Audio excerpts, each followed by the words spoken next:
at that smile Zach has. I'm just Zach making is sure. Okay. Yeah. All right. So good evening, everyone. Thank you for coming out, and thank you to all of the attendees that are on Zoom. This is our second meeting of our community, which is now called Pod Experience. And it was started by Stacy Sherman and Elizabeth Gearhart. I'm really thankful to both of you because even though last month was our first meeting, I can't tell you how valuable it was, the relationships that were built, the number of connections, and how we've just really started to help each other out. So I love what you two have started. Thank you so much. Well, thank you. Thank you. So tonight's topic is going to be marketing and monetizing your podcast. We're going to start off with our panel of experts. And what we'll do is we'll interview them for about half an hour. And then afterwards, we'll have an opportunity to ask any questions. So our community on Zoom attending, you'll also have an opportunity after we're finished to ask our panel some questions as well. Mark, as you know, has been moderating and kind of keeping everyone engaged and also networking on Zoom, which I hope you guys had the opportunity to do as we did here in this room. So without further ado, we're going to get started with our panel. And I'm just going to ask everyone to introduce themselves. All for us. Yes, I'm Elizabeth Gearhart, and I have a radio show and podcast with my husband, Richard, called Passage to Profit, and I love podcasting. Hi, I'm Stacy Sherman. So happy to see you from all walks of life here. I'm known for doing customer experience right. And I have a podcast of that name for 2 years. Finally got a sponsor, so I can speak about that, which I know people are hungry for. And I would also say, take the mic out of the box. It took me 6 months to do that until I started. So thank you. Okay. I'm Mike Ham. I host the Greetings from the Garden State podcast. I travel the state interviewing local business owners, people that run nonprofits, other people that live in the state that are doing interesting things. We like to say that we're the heart of Jersey pride. And those things are people, places, and stories that are shaping the Garden State. Our title sponsor is the New Jersey Lottery. So technically, the title of the show is Greetings from the Garden State, powered by the New Jersey Lottery. But we've done all sorts of different things. Like our episode that dropped today was with the New Jersey Devils. Last week was with the New Jersey Innovation Institute. We've done the New Jersey Ballet, Johnny Pork Roll, a lot of North Jersey businesses up here. And we also have Jersey Fest coming up on May 18th, White Eagle Hall in Jersey City. So there's a plug for that. I have a QR code if you want to get tickets. Get tickets. Get tickets. Get tickets. Hottest ticket in town. Hottest ticket in town. Yeah. Hey everyone, Chris Vaglio. Day job is I am a business coach for creativepreneurs, helping them to build a profitable and scalable creative service-based business. But I am also a podcaster. I've actually been podcasting since 2014, but my current podcast, the one I've been doing now for the last 4 years, is called Song Swap Showdown. I co-host it. My co-host is actually Amanda Sharp. She lives in Michigan. So we've been doing this show together for 4 years on, from Michigan to New Jersey.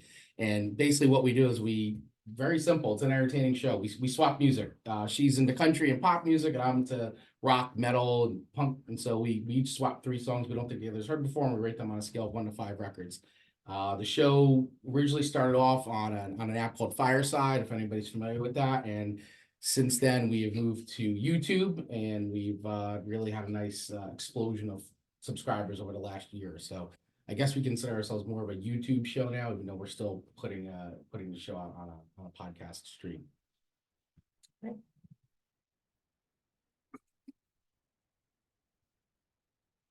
Great. And I'm Sonal Batra.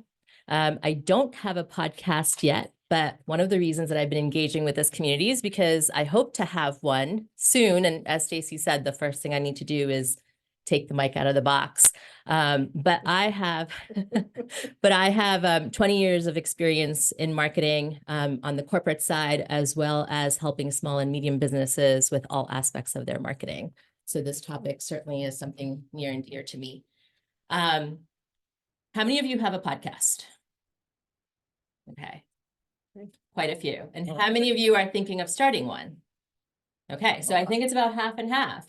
What do you think is one of the top 5 reasons that podcasts fail? Anthony? People don't keep going. People don't keep going. So engagement, right? To getting engagement with your audience. What else? They don't get the views. They don't get the views, right? Exactly. They don't get the views, they don't get the downloads. You can't grow your audience. So Marketing it enough. therefore, not marketing it enough. And then the other aspect of it is, you might be marketing it, but then you're saying, well, I'm not really making any money from this, right? So the monetization. So we have 4 people here who have actually been really successful at doing this. And a lot of people also think that, you know what, let me start my podcast. And then they start thinking about marketing, right? That sounds familiar. That's a view. That counts as a view. Thank you. So Elizabeth, when should you start thinking about marketing your podcast? Hi, thank you. So you should start thinking about marketing before you even name your podcast or start your podcast. So when we were at a conference in January, one of the things that came out is that when the search engines are looking for you to tell people, oh, this is what you want to listen to next, they want to know what your podcast is about. And you need to have a keyword in the title. So I've been doing marketing for Gearhart Law for many years, more than I want to say. And if you don't know what a keyword is, it's just the thing that most describes what you're doing. So for instance, with the radio show, we named it Passage to Profit because it was on the radio. We weren't really thinking about podcasts over 6 years ago, but then it was turned into a podcast and we started focusing on podcasts and realized people weren't really sure what it was about. So we added Road to Entrepreneurship because it is a radio show and podcast for entrepreneurs. So we wanted to make sure that we had the keyword entrepreneur in the title because everything except YouTube only looks at the title. They don't look at your descriptions and they want to put you in a bucket so they know what audience to deliver you to. So if they don't know what your podcast is about, they're just going to ignore it. So we have Passage to Profit, Road to Entrepreneurship, and we've actually been doing pretty well with that. So we're in the top 3% of podcasts globally. And I don't know who said keeping it going. I think that's one of the big reasons is we've been going for over 6 years now. So consistency. And so first I would start with the name. Then my husband, Richard, who I do the podcast with, listens to Gary V every morning when he works out. Do you guys know who Gary V is, everybody? Yeah. So Gary. Go and get your run a little harder. So what the Gary V says, especially for YouTubers, is they'll spend 30% of their time on their thumbnail. So the next thing you have to look at is, So what's the thumbnail? so the thumbnail is the cover, is the art. So you have to look at your cover art. So when you go to YouTube and you see, you don't know what cover, oh, you're just playing devil's advocate over there. When you go to YouTube and you see a video and a picture of what it's going to be about, and it's got the little player on it, that is the thumbnail. The thumbnail is the picture. And there are tons of YouTube videos on how to do a good thumbnail and how to do good podcast art. So they're kind of related because I'm going to talk about YouTube next, but it's all the artistic piece of it. And I tried to do podcast art and I found out I wasn't very good at it. I was using Canva. So we're going to talk about this next month I went to somebody on Fiverr and had them do it for me. But you need to know what your brand colors are. So you need to pick brand colors. And I did research on this a few years ago. You only want like 2 main colors. So for Gearhart Law, we have blue and yellow. If you look at Gary V's site, it was yellow and black last time I looked at it, which was years ago. And then I looked at some of the people that spend the most on websites.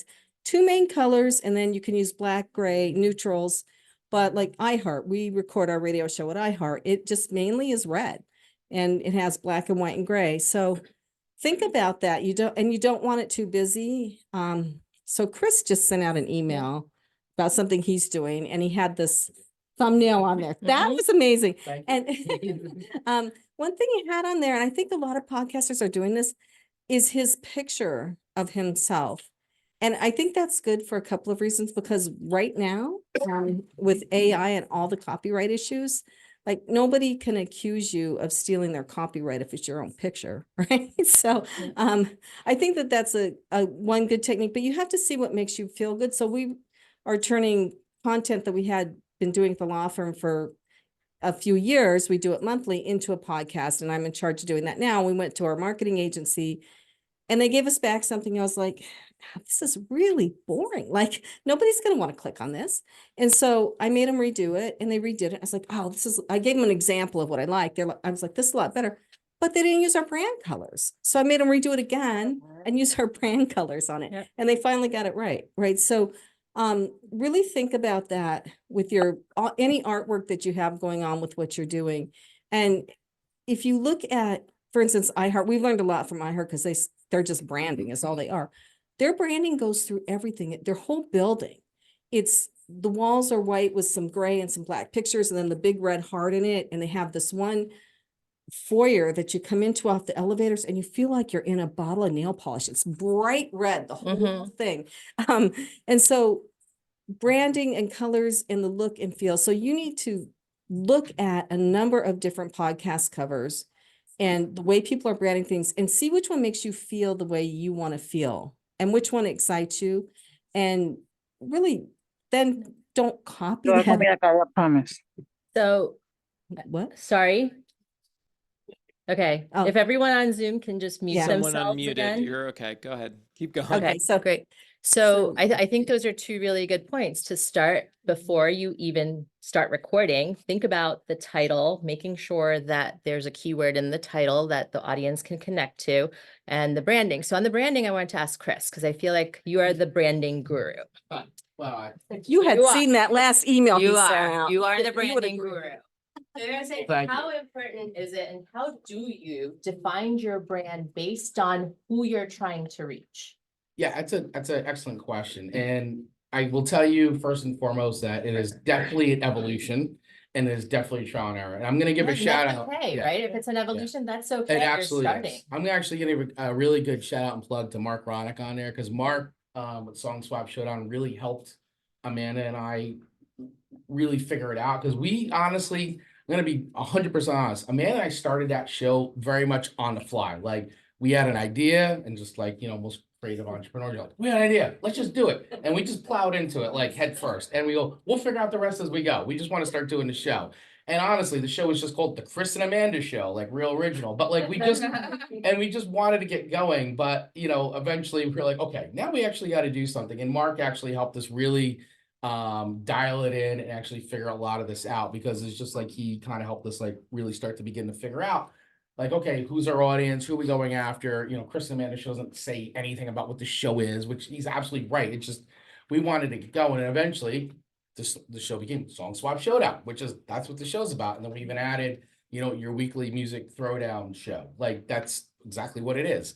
And so bearing in mind that like who we are as two individuals, and that we wanted the show is very much fun.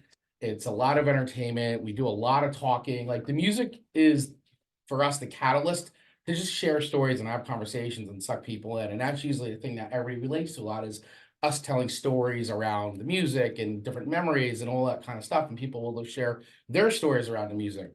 So really leaning on that and bringing that into like sort of our overall brand, and the way we talk on the show, the way we create our copy, the way we create our images, even the content that we pull from the show is really geared towards that, and creating those conversations that we know that our community likes. And that's a lot of it, is like listening to your community.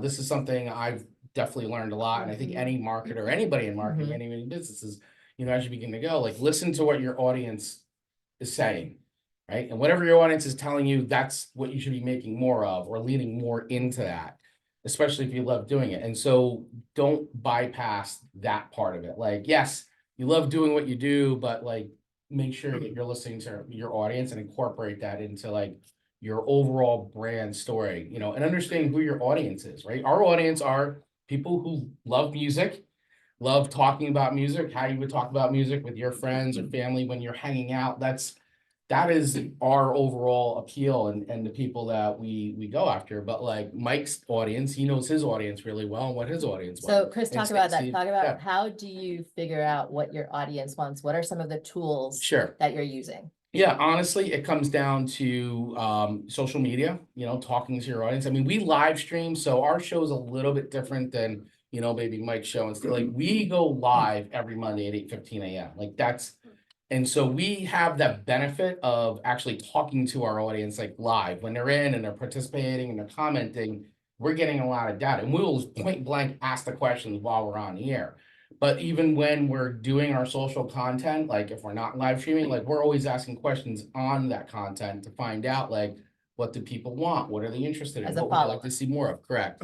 Yeah. Yeah, so one of the things I heard on one of the videos I was watching is if you go to people's podcasts who are doing something sort of similar Mhm. and then read the comments there, sometimes you can get a sense of Yep. what a similar audience is Yeah. looking for. Absolutely. I mean, yeah, I mean, listen, what we're doing is not any, we don't, you know, we have a very wide audience. I mean, there's a billion music shows out there, everybody talking about music. So it's a little easier for us to sort of do the research on what people are interested in, but then like honing in onto like our specific community and why they like us and the things that they want to hear from us. So, you know, so from top of doing social media, we also have a Facebook group where we have people in that, and we converse with people in that. Obviously, you know, when we post the videos, we have that. We also have a mailing list. We have a website. So Yep. we're trying to create conversations, and that asking the Okay. questions is a big part of it. Yep. Just want to add one thing, perplexity. Do you know about perplexity? I have not used that, no. I'm often perplexed. Just But I'm thumped. one, really bad, just one fast gem for everybody, Perplexity. It's an AI tool. It's a research tool. We're going to go into this next week about tools, not next month, not next week. But want to do this I do. But Perplexity is a good one to write down. It's not ChatGPT, but it's a good tool for that. So And I think one of the things that we were going to do, because we're not going to be able to cover everything here in 30 minutes, one of the things we're going to do afterwards that we had talked about is we will get together, put all of our heads together and send you a list of resources after today's session so that you will have that. Okay, so we talked a little bit about branding and strategy and defining your audience so that they can find you and you can find them. Stacy, this is something that I think you are phenomenal at in growing the audience. What is your strategy that you've used, which I think you've done such a great job at growing your audience? I did not pay her to say that. I did not. No, I did. What's yours? So a couple of things. First of all, be guestable. What I mean by that is, what'd you say? That's a good one. Oh, thank you. Yes. So that's how I started. Before I was a host, I was a guest on 50 shows. And I learned what does good look like? And I'm all about experience management. So what was a great experience as a guest? What did they do right? What did they not do well? Took a lot of notes. And then once I understood what a great host looked like, then I was like, well, I'm always the guest. Now I'll be the host of the party. And so then I had my own. It was messy in the very beginning, but now at 120 something episodes, I got it right as a host experience and as a guest experience. Now to the specific question, besides being guestable, LinkedIn is your friend. I can't say that enough. LinkedIn is your friend. So in my world where I have interviews and I'm having guests on my show, it started small and then it grew and then I took it on as a game. I'm like, I got Daniel Pink, who's a major author, and then I got this one and this one and this one. So it became a game to me, like, who else am I going to get? I'm going to go after them and challenge myself. And it was my own game. And they said yes. So then when they said yes, they shared the show. They have 100,000 followers. And that's how my LinkedIn grew. So most important is know your passion and then get connected to people who share the same passion and then guest swap get on LinkedIn, comment, share. The algorithms love that. And then here's a fun fact. I woke up on, I don't know, 4 days ago, and I decided that morning, let me just do a newsletter on LinkedIn. I've never done that, but I always get popped up with other people's join their newsletter. I just decided, literally woke up that day, I had 800 subscribers. Yeah. Wow. 800 Wow. subscribers in one day. So now that's another channel. So LinkedIn's your best friend. If you need help, you know where to find me. Well, and you used your relationship building. I for a forgot. Sponsorship. I forgot about that. Yeah, relationships is everything. Hence why we created this. Yes, it starts with relationships. It starts with who likes you. And when you are giving and you're authentic, like everyone in this room, magic happens. So absolutely. One more thing I want to say that goes back to Chris and how you said you and Amanda kind of just started, right? And I want to remind you all, like this is number 2. This is meetup number 2. We started last month, our first one. We had no name. Okay. It was just Stacy and Elizabeth meetup. Okay. That's true. Today, we didn't have a name. Today, we now have Pod Experience, podexperience.com, coming soon. But remember, we didn't have a name. Don't wait till you have everything perfect to start. Yeah. So thank you. Chris and Amanda show. Yes. Yeah. There you go. Yeah. Thank you. And I think those are great suggestions. And I think, how you've been able to grow your podcast just through those guests and getting those guests to build on their audience. Yes. That's been, Yes. really great. Fruitful. Yeah. And Mike, I feel like you've done something on social media as well in Yeah. terms of growing your audience. Tell us how you've used social media. Sure. So I think the question that you asked before we got started, Yeah. I think is like a really good way to kind of frame this. And it all kind of goes back to like knowing what your audience is and all the branding stuff and the experience of the guests and like everything like that. But at the same time, like the way that I run my show is a little bit different. Like I look at my show as like a vessel to many other things, right? So we're doing Jersey Fest. We've run events in the past. Obviously, like my show is a little bit different than if you're doing like a Zoom show with people from around the world. Like it might be a little bit harder to bring people together and do something like that. But I'm looking at my audience, and which also goes back to kind of what you were talking about before with like pod fade and different things like that. You're not getting engagement, but when you start really digging down on like your Buzzsprout numbers, that's just one number. Like LinkedIn numbers, those count too. Instagram numbers, those count too. So like when you start looking at your audience, you may get, let's just pick round numbers, like 100 listens on one episode, but you might get 50 views on that full length YouTube episode. You might get 1,000 views on a clip that you post on Instagram, and all of a sudden, like that 100 is now 1,150. Yeah. Yeah. 1,000%. Yeah, close enough. Close enough. But I think like, and when I started really looking at my show as like, obviously it started as like a creative project that I was just interested in doing and wanted to try to do something a little bit different because I had a full-time job, which I don't anymore. And now it's just the show. So when I really started looking at it as a business, I was like, okay, how do I present this number? Because it is a niche show and it's very specific to like Jersey and people that live here. How do I present that to, the advertisers we've had in the past? We've worked with Calanders before. We've worked with, obviously the lottery is our big one right now. We've worked with the Helix Project in New Brunswick. We've worked with the New Jersey Innovation Institute. So we're working with like a lot of major organizations that kind of run stuff in the state. And the way I was able to do that was presenting an audience that is all inclusive, so like looking at that number and being okay with the fact that like, okay, the listens, because it's hard sometimes to get people to go from one platform to another, and not everybody's a podcast listener. I don't listen to podcasts, which is hilarious. But I think also at the same time, it's like you need to be able to like look at where your audience is and how they operate and what they're interested in, so if they're interested in social content, give them social content. If they're interested in long form episodes, give them that, give them everything and like let them decide where they want to live and where they want to consume that content. So if I could ask a question, what does it mean to know your audience? It's like, what facts do you have in your head about your audience? Because people say, know your audience, but what does that actually Yeah. Yeah, I mean, you repeat don't know for that- the Zoom, yeah. Sure. So the question is, how do you know your audience? What does that actually mean? This is the second show that I've put on. So I kind of like got my feet wet with a show that I did for about 2 years and really didn't know what my audience was. And when I went into this one, I was like, all right. And this, when we're talking about like tools that you can use to kind of understand that, like go in your Instagram data. Like I know 95% of my audience lives in New Jersey. I know 65% of them are between the ages of 25 and 44. I know the breakdown is like 51, 49, male, female, like all those different things. And then, even on website hits, like we get 1,500 new or 1,500 unique visits per month on our website.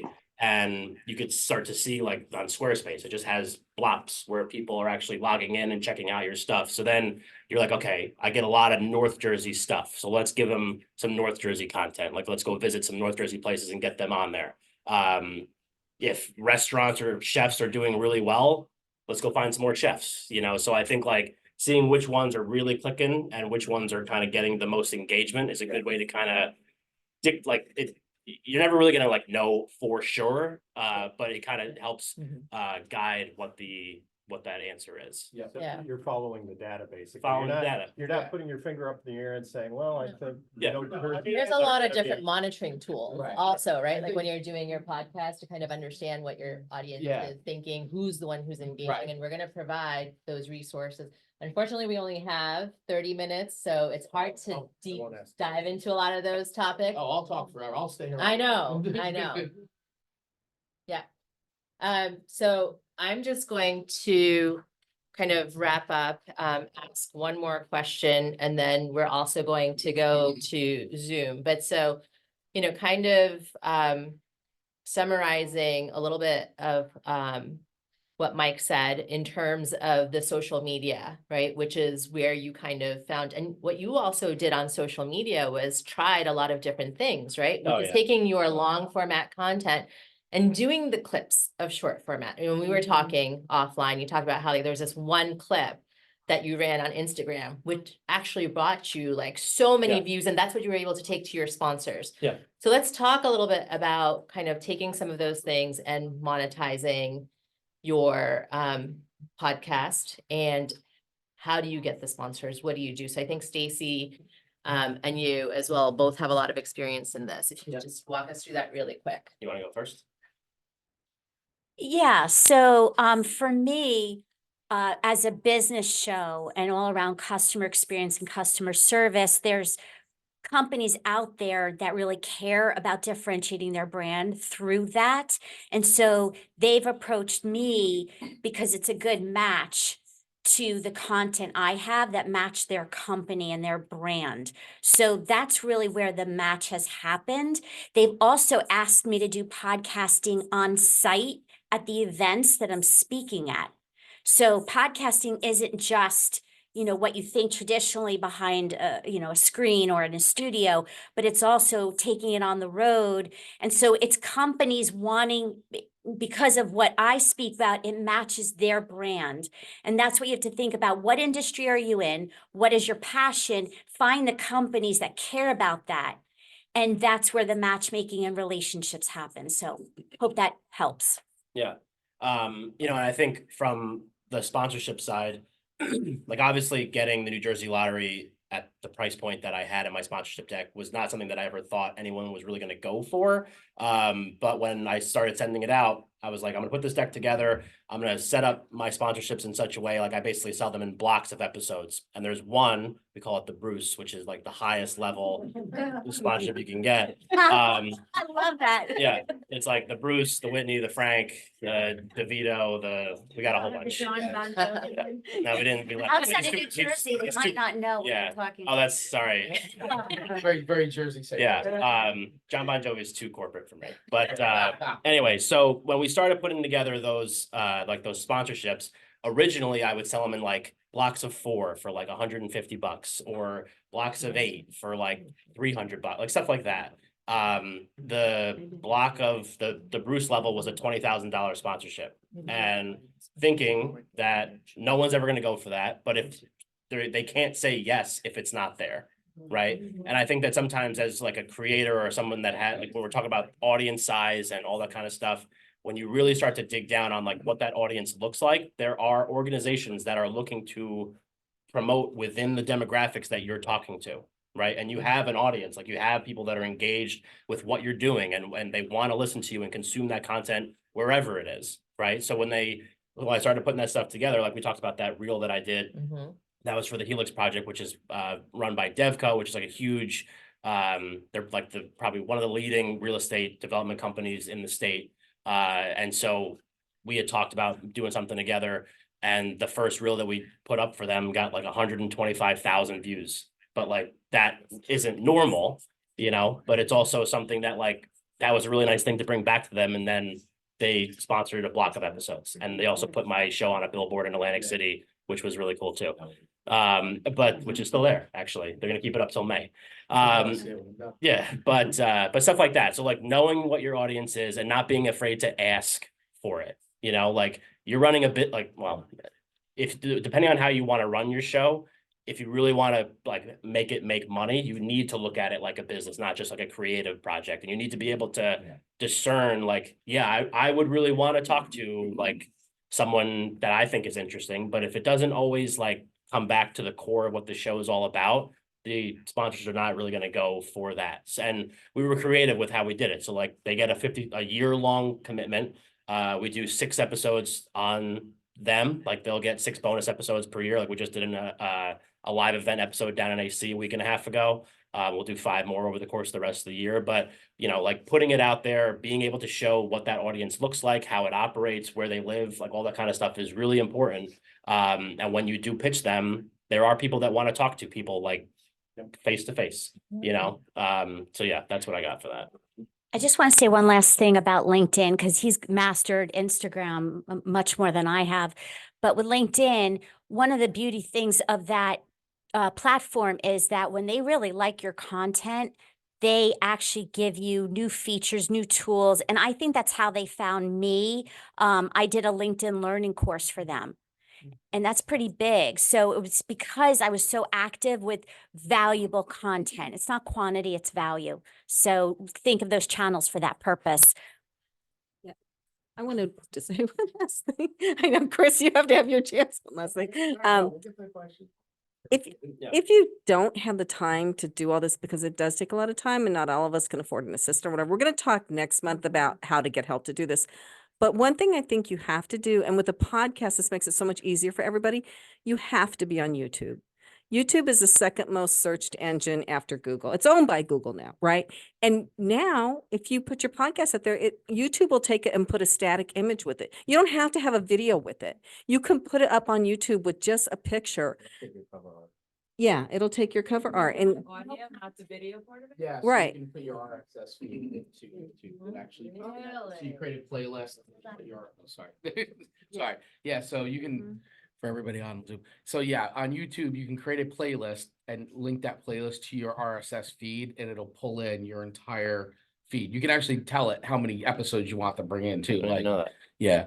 And just put your logo up there. Yeah, it takes your cover art. I mean, if you have, so like I have Spotify, so it kind of Oh, yeah, goes yeah. back in some, Yeah. but you can tell it to them. But Yeah. Yeah. it doesn't really Yeah. take you any extra time, No, you just. which is why I wanted to bring this up, right? Because you link it once, and then when you put your podcast up, it automatically goes. Yeah, and then- Pull all your show notes in and title and all that. And then when the Google spiders are searching for Yep. content and the answer to people's questions, you're on Searchable. YouTube, because a lot of people are looking on YouTube. So just if you don't, I mean, because it's a lot to do all the social media. Yeah. Can you do that without having a name for the, I mean, I have something that has a feed, but I don't know if I want to use that name moving forward. They can't hear. You could change. Hold on, let's repeat the name, what the question is. repeat the question. I wouldn't, but. Okay, all right. I wouldn't do it without a name. Just, you want the brand recognition, even if you change your name a little, like, let's say you wanted to say like, Muffins by Betty or something, and then you wanted to make it Cakes Too. Then you could say Muffins by Betty. Oh, and we have Cakes Too. I mean, you could add that later, right? Okay. Is it just one episode or is it a whole? I have a whole episode, it's called PR Minute. and it's a minute of me. Right, and it's just one About episode? No, it's. Oh, it's so- 15. PR minutes sounds awesome. Yeah. Yeah. I was gonna say. Yeah, Yeah, that's a great awesome. name. Sounds like you got a That's a name. great name. I know, I was gonna say, I Yeah. didn't go with that name. That's a great name. You should trademark it if you can, yeah. We know trade.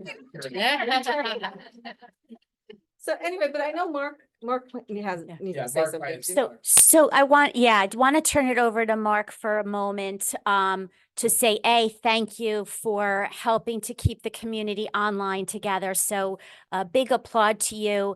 Yeah. And, yeah. Oh, thank you. Thank you. And for Mark also, I want everyone to know and give him a chance to talk about, he has an event coming up, Empowered Podcasting. So Mark, let me turn it over to you so that everybody can know, and please join. Many of us will be there. Yeah, Richard Well, and I- thanks. Appreciate that. And thank you for the kind words. Yeah, we are doing an in-person conference, a podcast conference, mainly for the independent podcaster, much like I think many of you are. This is going to be a weekend event. It's happening in Charlotte, North Carolina, the weekend of June 28th. And you are not allowed to have any excuses why you can't be there because it's my wedding anniversary that weekend. So if my wife is letting me go, then you can go too, I promise. Yes, so we are putting this together with, I'm doing this with several people. Actually, we have a couple of them here as well in Zoom.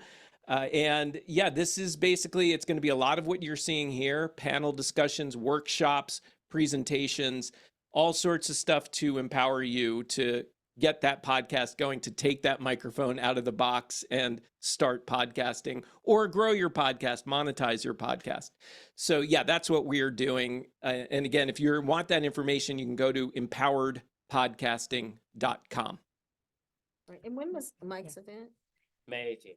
So May 18th? May 18th is going to be Jersey Fest. Like I said, 5 Jersey bands. We have a bunch of Jersey breweries, Jersey distilleries behind the bar. Upstairs in our VIP seating area, we're going to have tastings from Jersey restaurants up there as well.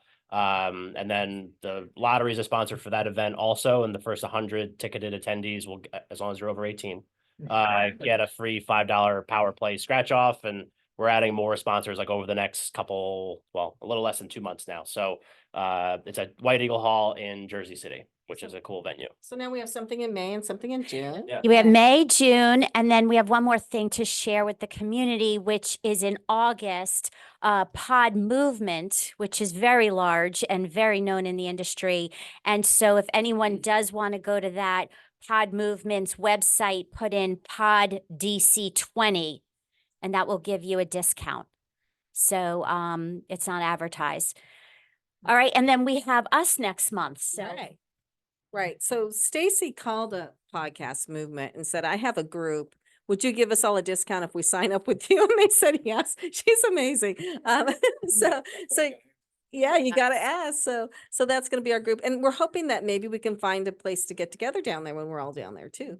But in the meantime, we are going to do this meetup again next month.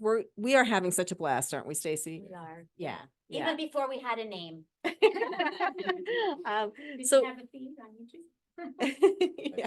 So we're gonna do it April 24th, which is a Wednesday instead of a Tuesday, but that's because of the holidays. April 24th at 6:30, and we're gonna talk about how you can use AI and tools to help you save time with your podcast, make it better. And we're also gonna bring in how you could use virtual assistants and possibly people on Fiverr and Upwork. We haven't quite decided if we're gonna let them be part of this or not, but Richard and I have used quite a few people remotely to help us with different tasks, and it's really saved a lot of time and it's not super expensive, but the AI tools are really interesting too. Yeah, we'll go into that. Do we have any time for questions? Yeah, Okay. we do, but Yeah. so one other thing before we move on to questions though. So speaking of next month's meeting, Mhm. I think you have an incentive for people to come in, Yes. right? So we love that you're on Zoom and we want you to continue to be on Zoom. Join us any way you can, but at the same time also, the in-person networking is just at a different level. So Elizabeth has a special incentive to come in person next month. Right. So the reason I wanted to start this meetup was because we're redoing our podcast studio that we have in this building. And we've got a designer who just is incredible. And so it's going to be a really nice high-end studio, and we're going to let people come and use it for their podcasts. And they're going to do video podcasts because everything's going to video, and for your social media clips, you need video. You don't have to use the video if you don't want to. But anyway, for a giveaway for people that come here in person, we will be doing drawings, and we will be giving away a free hour of studio time in our brand new Which studio. is amazing. And It's amazing. yeah, you will leave with an MP4 file, a video file, and we have add-ons, but we can tell you, well, we'll be telling you next month what you can use to pull social media clips and everything out of that. So Great. Okay, so I could ask questions all night to these guys because I have so many more. I have pages and pages, but we don't have a lot of time. So I did want to give everybody an opportunity. I think if we can, just given the time, if we can take maybe 2 questions from Zoom and then 1 question from the audience here.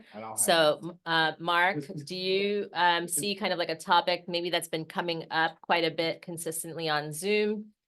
We've been terms getting of a lot questions? of people responding, but I know Hillary, who's joined us, she had a question. I don't know the question, but Hillary, did you want to ask?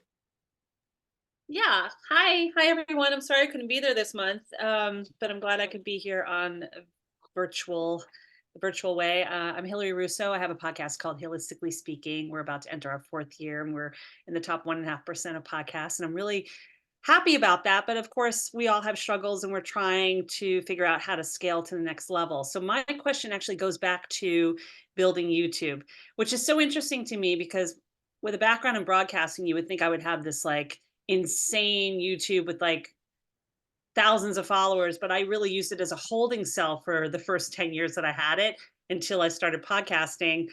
And my question has to do with the fact that I have been using my RSS feed, or was, for a long time when Libsyn was allowing you to do that for the past year. It's not necessarily new, and it's that thumbnail that doesn't move, it's not video.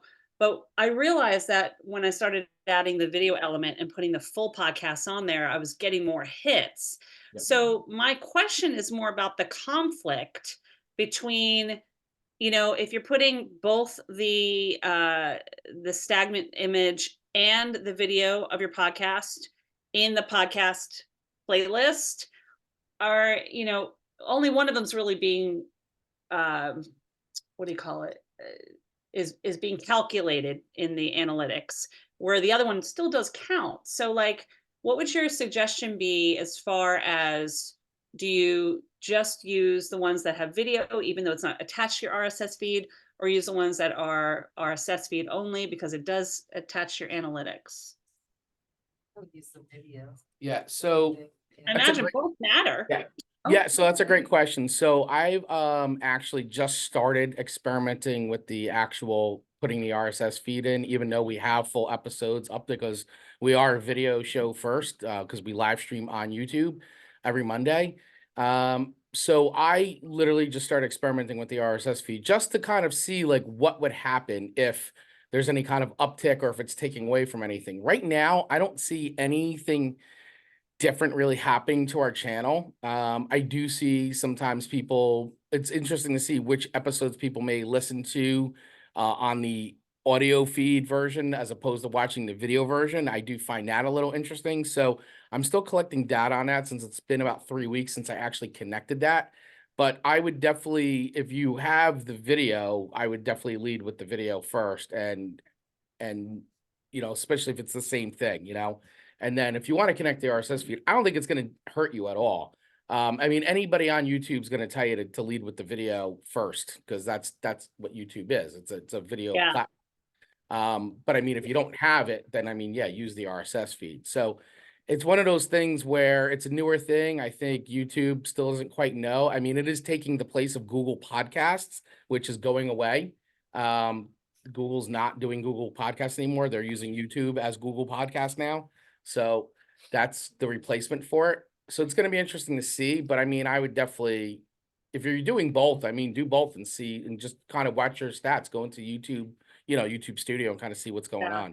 That's I what mean, I will tell you this, is that with YouTube, it's not like the other platforms. I mean, YouTube takes a while. It's literally like you shout into the void for like 2 years, and then all of a sudden you start seeing like upticks because the algorithm starts to decide that, hey, we're going to push you because this one piece of content you had is relevant to like what was being searched or so on and so forth. And right, kind of like the shorts, like yeah, shorts. yeah, you get and rid of- shorts is a different audience from long form.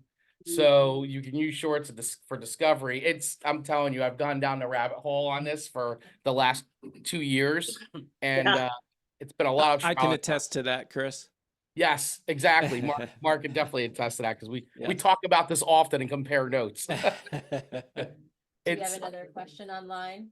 it's a No, lot. that's great. Thank you so much. That was good. I mean, I'm Happy to talk more about it in- anytime, Miller.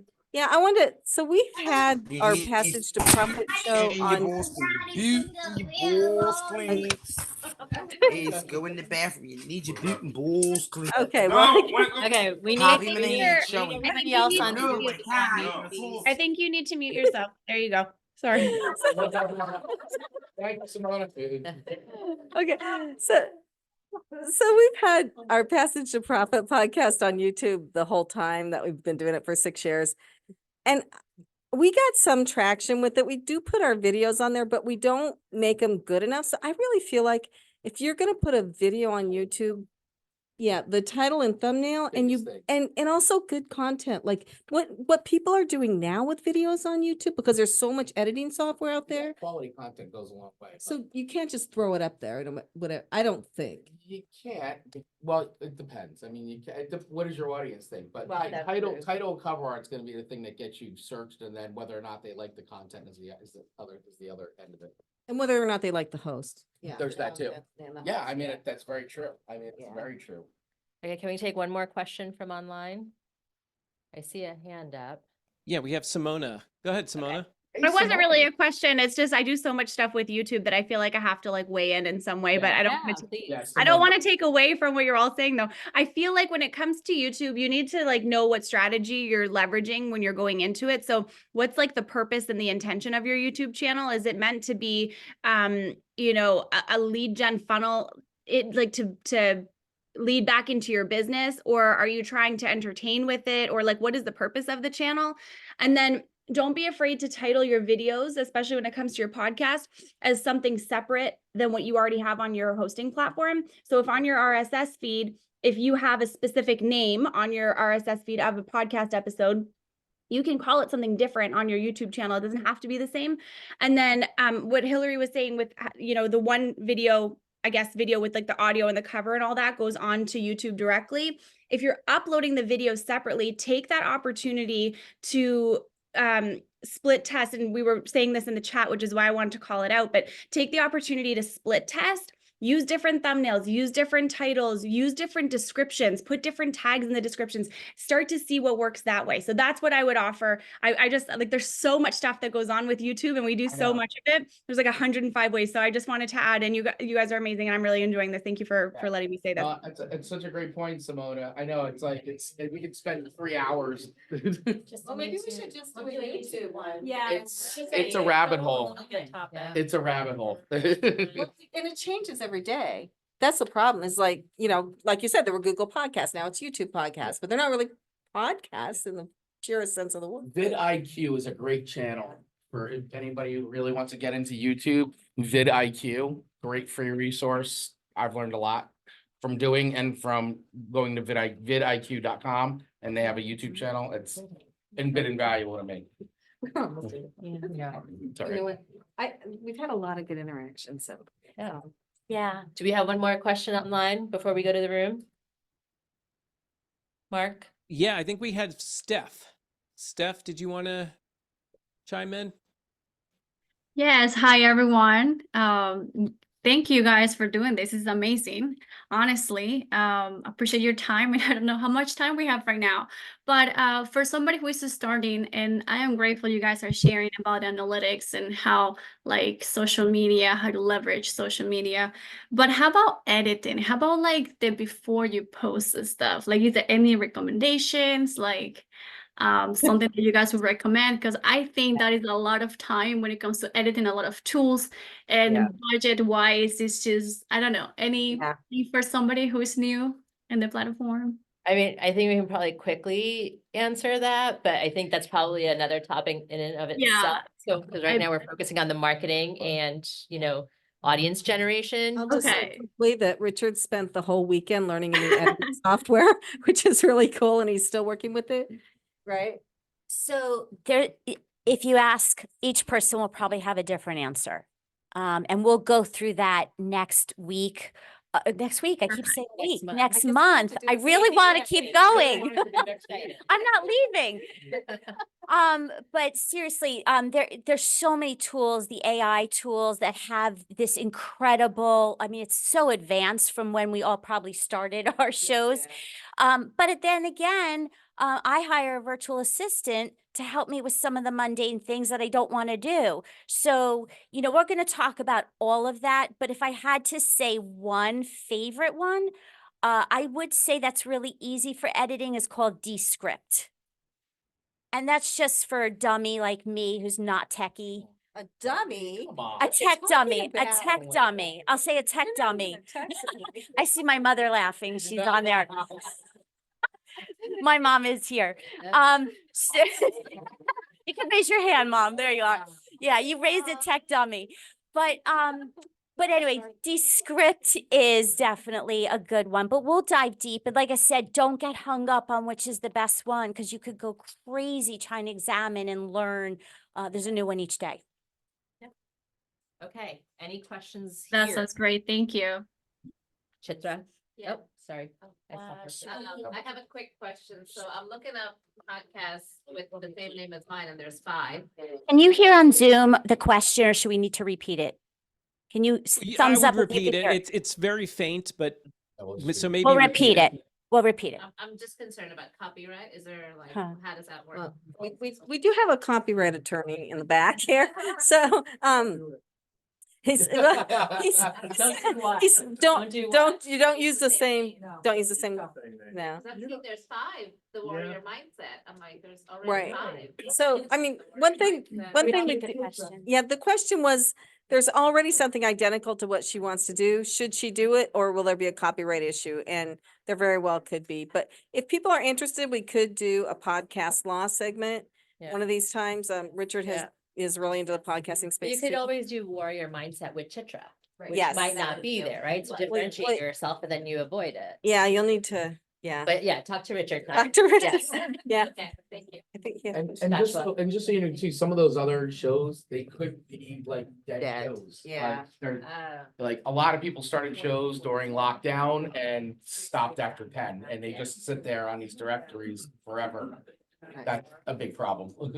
Joshua. thank you. So a common thread has been just start and then kind of come up with a brand later or figure or hone in.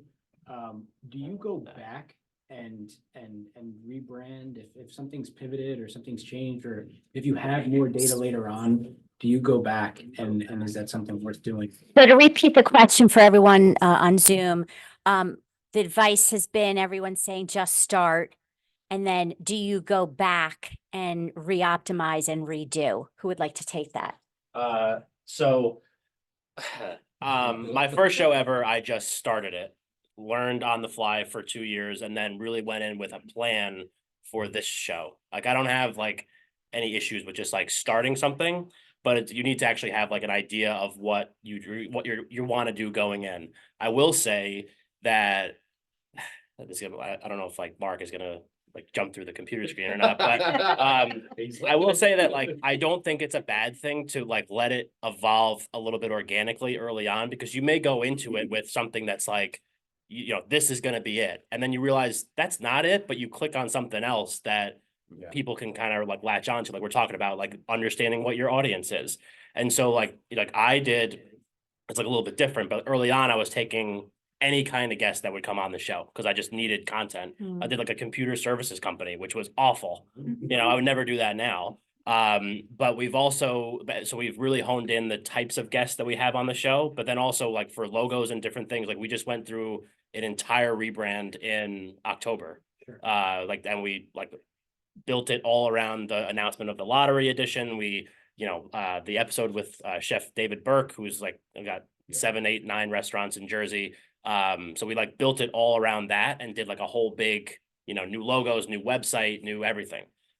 So I wouldn't get stuck in this thing where it's like, okay, I need to kill this show because it's not working for me anymore. Just see what happens, Yeah, I especially if think it's I your was also first thinking show. About what you said, Yeah. Chris, like you didn't have a name, or you had a name, but. Yeah, I right. mean, we didn't, yeah, we were just like, And it's so the Chris now that Amanda you show. have one, Yeah. you go back and retitle episodes. Yeah, so what I did, so I didn't necessarily retitle the episodes as much as just retitling obviously the name of the show. But the thing that we did, and this is something I would definitely say, is like, if you're like, the one thing that didn't change was the format of the show. Like the format of the show, it evolved, but it's always been the same premise. We swapped 3 songs with each other. We rate them on a scale of 1 to 5 records. So that's never changed. We've added different features into the show, but when it came to like the marketing and the branding and we changed it, we involved our entire community with it. We let them know that we were doing this. We talked about it. We posted on social media. We posted, so everybody who followed the show knew it was coming. So anybody new to the show, hey, great, that's Song Swap Showdown. So when we did it, I mean, I updated the feed, retitled everything Song Swap Showdown, updated the cover art because it was new cover art. And then, same thing across all the channels. So I just made it all look consistent. Even that was a little bit of an evolution because we kind of had some new brand colors and we were still kind of honing that in. But, could have been rolled out a little bit better. But, it's fine. It's just trial and error sometimes. Thank you. I just wanted to say one other thing that whether it's a podcast or even a blog, right? I started a blog in 2013 called Stacy's Notes. And Deb in the room knows that. I didn't, Stacy's Notes, it was like, I didn't know what I was doing. I just had this pull to want to share. And then obviously later that went away and then doing CX Right was born. But Stacy's Notes, like it could be Joshua's notes, like just start, don't get so hung up on the perfection because that's what can, delay you. But ultimately, at the end of the day, I feel like it's about expectations, right? So go in with the right set of expectations. Yes, absolutely. Just start, because to start is better than not to start, right? But so if you start and you have a strategy and you have a plan and you've thought all this stuff through that you just heard them talk about, which is know your audience, define your audience, have a brand. If you have that, you're going to be better off, right? But anytime you're going to make a change, don't be afraid to make a change and pivot, because the reason that you're making that change is because something's not working, right? So if you want to grow your audience, you want a better podcast, you're going to make that change. Yeah, well said. I have Michael Jackson in my head right now. Make that change. Make that change. Yes. Okay. So What one question? last question, because I think We have a few. Oh, we have a few more. A few more. So can we say? Okay. All right. If everyone's I got still nowhere to staying, be. then let's go. All right, so Okay. I'll repeat for Zoom. Go ahead. Sonia. So pivotal moment, where you were able to, where you felt that, okay, this is the point where we're going from, this is great, and we got started and got rolling to, we're actually going to make some money off of it. So what's the pivotal moment that you knew in your show that this is the real deal and you're going to make money from it? All right. Well, who would like to take that? I can. Quit their job to do a podcast. All right. Tell that story. Yeah, right.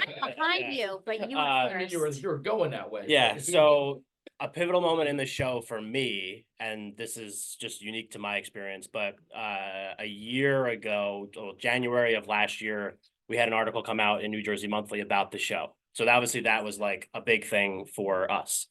Me being an idiot and also stuck on a full-time job that I had at the time, I didn't really like capitalize on it, and like really kind of start to take that and run with it. But so the article came out, obviously like it gave the show a little bump, and then I started seeing my numbers improve. I started seeing stuff like that. But then also when we got to the summertime and I was like, man, like the shine's off that article now, like it's done now, like it's gone, and now it's a matter of like, okay, now what, so then that's when I was like, screw it, I'm just going to reach out to the lottery and I'm going to reach out to Rutgers. I'm going to reach out to, all like big organizations around the state to see if there's opportunities for me to make some money. And then when the lottery said yes, like that was literally the turning point, like I signed my contract with them on a Wednesday. I got laid off Thursday morning. That afternoon, we entered into a partnership with NJ Digest where we share content and revenue from ads together, and some other stuff that we do with them, and like something else happened, you know, on Friday. So it was like this weird universe thing where it was like, this is, and I literally like had breakfast with you like the following week. Yep. And we like literally talked about how like that was the universe being like, this is your path, son. So go get it. Yeah. That same universe talked to me too, by Yeah. the way, because same thing happened to me last year. So yeah, listen, yes. Okay. I have one more thing. So we did have someone in the chat say that they're in Toronto and they probably can't come to an in-person meeting and take advantage of the lottery drawing for the studio time. So would we buy them a plane ticket? And well, you know what? You know what? If we grow this and we start making some money, Yes. then we could Yes. do When we get a something like that. sponsor. And we get a sponsor, Yes. we could do something like We that, will right? fly people in. Yeah. Exactly. Yeah. Yes. Stacy called them. I will call them. I already called. Okay, I think, couple Chris more, had a yes. question. Yes.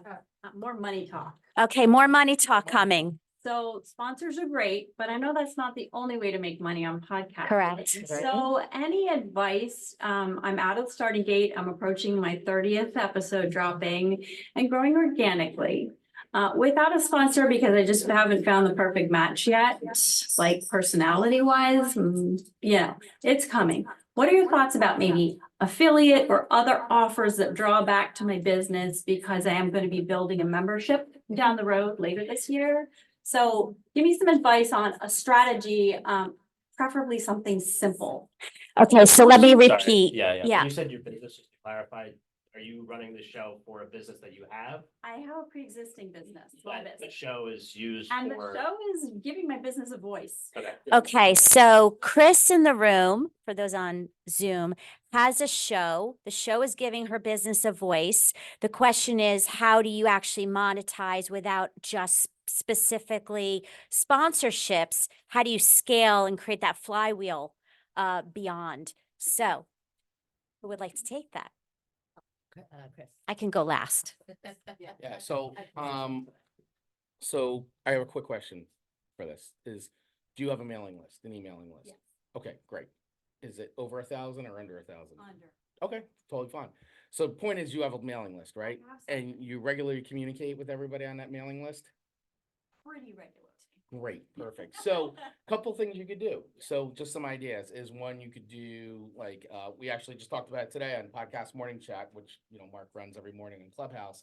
We talked about Patreon, right? So a Patreon, a very simple Patreon membership where there's different levels of memberships that they could join in that give them access to content or tools, resources, things like that around your business. I'm not sure what your business is, so maybe things that relate to the show and relate to the business, they can get access to that.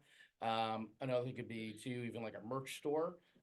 Doesn't always have to be t-shirts. I mean, I've seen people do things like, notebooks, journals, things that just relate to their business that makes sense. So you could do things like that. Those are ways to kind of monetize in a way like that. And obviously too, from a business perspective, I mean, there's other things such as like workshops, things like that you could like funnel people from, like, hey, here's the podcast, and now I'm running a workshop on this specific thing. Join for $49 or everybody, those types of things. So that's just one kind of avenue.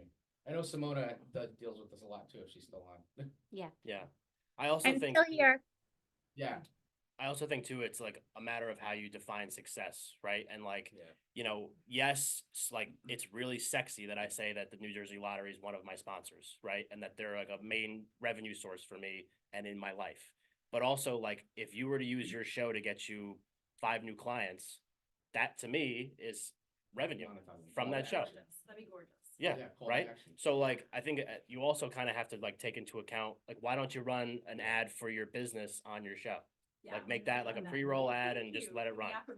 Yeah, that's like when I had my old show, I didn't have any sponsors. Like that's literally, I started that show to for my business. Like I was in sales, I was going to events, going out for drinks, going out for lunch, doing all that stuff. COVID killed all that. And so I started a show and started bringing in business through the show. So it's just, so it's, like I said, a podcast is like a really unique thing in that it could just be a show, but it could be a vessel for a lot of other things. I want it to be my funnel. Yeah, exactly. So a podcast can be a funnel. We had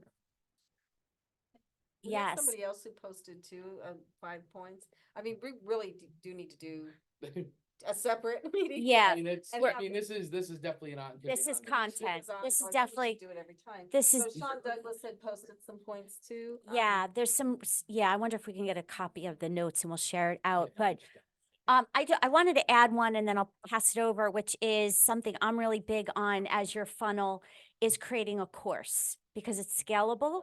And so now that I learned how to do it from LinkedIn, which LinkedIn Learning, if you don't know about it, they have amazing courses. I do recommend creating a course that can be feed your funnel. So if anyone has questions, come to me. And I'm so happy you brought up affiliate marketing because that is something that we can't really do it with the law firm because it's a law firm, but we could do it with other things. But we had Matt McWilliams on our show, the Passage to Profit show, and he's an affiliate marketing expert. And what blew me away with this guy was like, look, you guys are telling all your guests to buy a Snowflake microphone. Why don't you go become an affiliate marketer with them? And every time someone goes to your site and finds it and buys one from them, you get a little piece of that. So I feel like there are probably a lot of opportunities you have for affiliate marketing that you may not even be thinking of or realize, Yeah.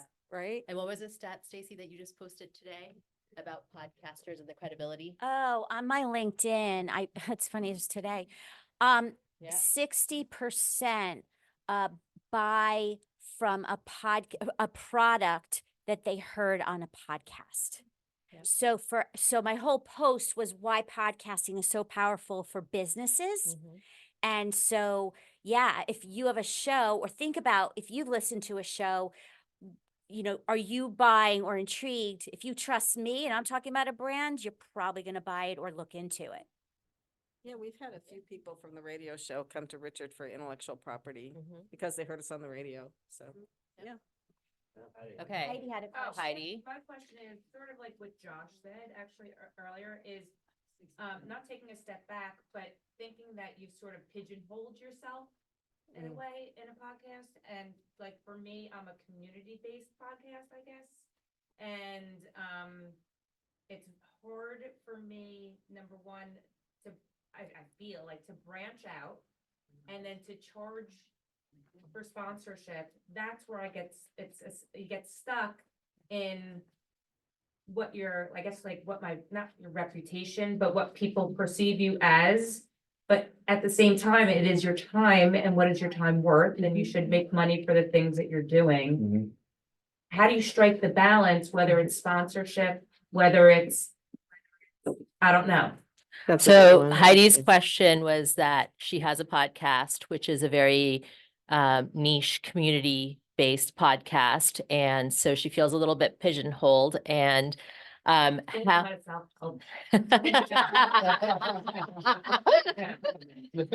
Can you repeat? And so how can she kind of find a balance with finding, sponsors and monetizing what she's done, but also kind of utilizing that wonderful community? Still doing the work, I'm supposed to be Right. serving the She community. wants to Yeah. serve the community. And for those who don't know, Heidi interviews a lot of restaurant owners in the Livingston and surrounding areas and does a podcast on their business. Thank you for Uh, saying it. as I'm the food czar. czar in Livingston. Without my hat. So how can she, use all the time and effort and energy that she spent on building that, but also be able to monetize it? Help Heidi. Yeah, help Heidi. So I would say, first of all, it is hard when perception is one way and then you're trying to shift it. With that said, people understand that you are not alive just to volunteer, all your time. You can do, I say both and. You can do both community service and support. And be able to generate income that fuels more of the community service. So I think it's branding and wording and how you go about it and just shifting some mindsets. I also recommend partnering with people, like Mike or like myself. Mike's gonna be my new friend. All right. Well, what about me? No. I'm afraid, you're my old friend. I'm your old friend. Okay. Old friend, new friend. Yeah. But seriously, people in the room who can support what you're doing. And that's where the relationships and the camaraderie happen that actually expand you and what your calling is and shift. Anything to add? Are you worried about getting out of like the Livingston area? Is that like what you're worried about? I have gone out of the Livingston Yeah. area, I think successfully. I think Livingston likes to claim me as theirs, right? Would you say that? Yeah, but that's okay, and we're also willing to share. I'm in West Orange, yeah, I do go to surrounding, but I've been trying to get I love beer, so I wanna do breweries. Yeah. In the area, Yeah. there's none in Livingston, Yeah. so I have no choice, Right. but it's nice, it's fun for the town, cause not everyone just stays in Livingston either. No, But so it's striking. the exactly. balance. You would hope not. Yeah. But it's not the best, yeah, but, so I have been dipping my toe and putting my name out there in that, trying to sort of create a wider net for myself. Yeah. And I'm just sort of seeing where it takes me in a sense, but I do know with many people who have said it, I do know that at some point I have to, if I want to make it a business, but it's a hard shift. It is a hard shift, but actually, I think you've been doing a great job of Thank you. slowly transitioning, right? Yes. So I think what you still do, even though you're expanding, is you stay true to your brand. And your brand, to me, is someone who really wanted to help these local businesses, because it started out in COVID, right? Yeah, correct. You wanted to help these local businesses and you wanted to bring business to them. You wanted to share what they were all about with a larger community. And so to me, that's your brand. I don't know if that's how you see it, Yeah. but to me, that's your brand. And so It's taking it from niche in Livingston and restaurants and expanding it, you're still staying true to yourself. Yeah. You're just expanding, Yeah. right? And what's the name of the show? The food I'm czar. the L-Town Food Czar. Yeah. Okay. So it's called behind the counter With the food czar. Come on. Yeah. I'm Is just- that I'm- not good with the No, fork but and that's what I'm knife? saying, but that. That could be behind the counter. Yeah. But it could be behind the counter with the Right. czar. Well, It so could that be, was my first time Yeah. without saying L-Town. right, but that's okay. And I don't I think say that's totally L-Town in okay. the food. Yeah, just you're. Yeah, behind the you counter with the food evolve. czar. Yeah. You That's can it. evolve. Yeah. That means. Spotlight local New Jersey restaurants. There you go. Was that good? Is that good? Yeah. Yeah. But that's what that's it. but that's what it is, right? So That's the show. Well, I just call it behind the counter because it really. it Yeah, lends behind the itself- counter. I don't Behind the think- counter. Behind the counter is perfect. Behind the counter. and the bar. And I'm your host Yeah. of Food Czar. Because it's behind the counter, but Yeah. I have also had I've had nonprofits on there because it's behind the counter with anything. I mean, it's just learning about a business, a nonprofit, anything that's community based. Yeah. And there you go. Yeah. Yeah, So I if think- anyone wants to be on my show, come on. Yeah. Good for guests. I think Not the computer service. Yeah. Heidi, did that answer your question? Yes, So, thank you. okay. Anybody else Anybody else? before we? All right, last one, One more. Steve. How would you compare the marketing for the live edition of the podcast compared to what's recorded and what you end up putting out afterward and what's more important and So how do you evaluate live shows versus recorded? Marketing. Oh, the marketing. How do you differentiate it? Yeah, This is really different. I think both of you, Mike and Chris, can Yeah. probably. I don't do a live show. No, he does, but you do the non-live show. Yeah. Oh, yeah. Yeah, so, I mean, honestly, for the live show itself, I mean, it's honestly, I mean, I have a workflow set up that it works really good now from a lot of trial and error. But I mean, honestly, it's not that much different. The big thing is just in your language, right? So when I'm talking to people, I start promoting that we're gonna be live, I usually drop that event placeholder when I schedule the live show. I usually drop it on a Thursday or Friday.